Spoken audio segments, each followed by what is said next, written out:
Fala, turma, tudo bom com vocês? Professor Luiz. Aula de filosofia. Hoje a gente vai falar sobre o método cartesiano, certo? Mas primeiro vamos para as nossas dicas de estudo. Procurar um lugar calmo, bem arejado e silencioso. Ter perto de você estojo, lápis, borracha, livros e fones de ouvido. E vamos para a aula. Método cartesiano. E ele fala o seguinte: os preceitos cartesianos visam verdades absolutas de forma racional e lógica, utilizando argumentos que dispensam os sentidos. Passa pela dedução até que se alcance verdade inquestionável dos fatos, né? Em busca de verdades irrefutáveis, o filósofo moderno René Descartes, de 1596 a 1650, estabeleceu um método que é chamado de cartesiano, que consiste em 4 regras, né? Evidência, análise, ordem e enumeração. Estes preceitos são baseados no conhecimento matemático, isso é, em um conhecimento dominado pela razão e não pelos sentidos. Deste modo, o filósofo afirma ser possível alcançar uma verdade que não haja passíveis de dúvida, né?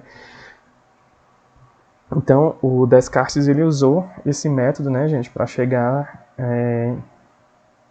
em conclusões, né, sobre alguma coisa que ele estava estudando, né, para que não houvesse assim a mínima dúvida sobre o que estivesse em pauta ou estivesse em questão, em discussão, né. Então, ele usava nesses métodos as evidências, né, as análises, a ordem e a enumeração. Isso, né, lembra o quê? Aqueles filmes de suspense lá que a gente vê um assassinato, né, em que os investigadores chegam no local do crime e começam a fazer toda aquela investigação policial, né, para descobrir como foi aquele assassinato e etc. Isso, que é utilizado nesses filmes, sim, é o método cartesiano. E ele é utilizado até hoje. A filosofia da Idade Moderna foi marcada pelo protagonismo do homem em relação ao conhecimento da natureza. Antes, os problemas filosóficos eram, em geral, focados na explicação do ser, das coisas, enquanto os modernos se voltam para o sujeito e a sua capacidade de conhecer as coisas da natureza por si só.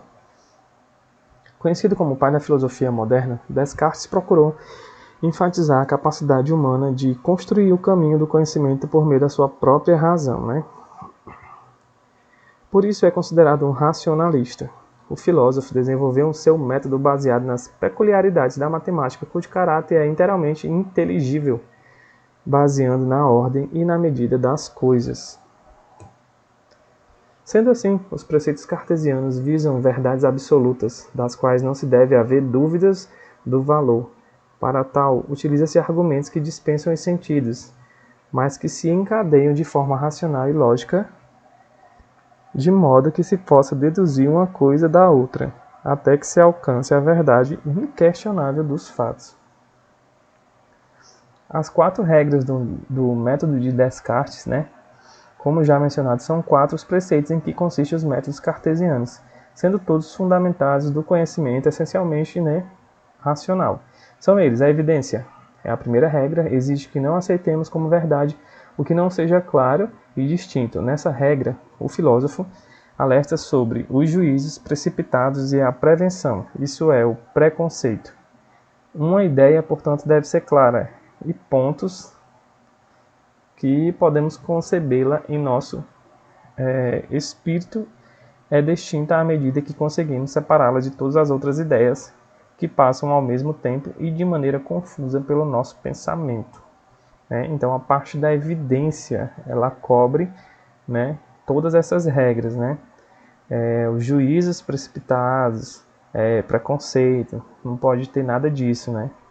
Senão ela não vai funcionar, né? Análise. A segunda regra consiste em dividir cada uma das dificuldades que serão examinadas em tantas partes que sejam possíveis e necessárias para resolvê-las da melhor maneira. Segundo o filósofo, dividir o problema o torna mais fácil de ser enfrentado, né? Então ele pegava essa parte da análise e ele dividia em várias partes até ele conseguir chegar, né,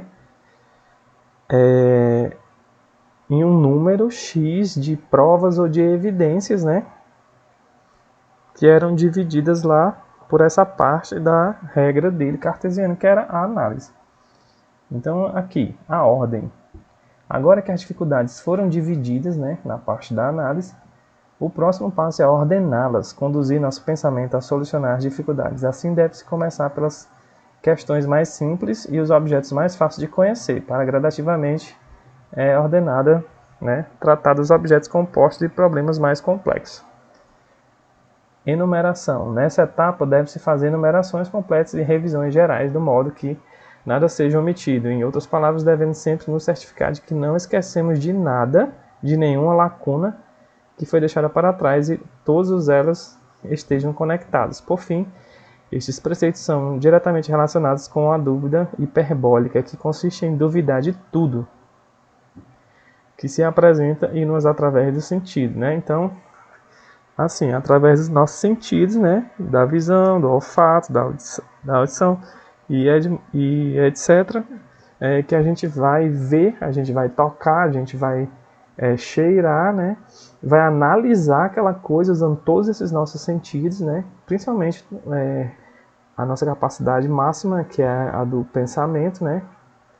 E através, né, de toda essa análise dessa conjuntura, né, de objetos adquiridos ali, a gente vai chegar nessa verdade, né?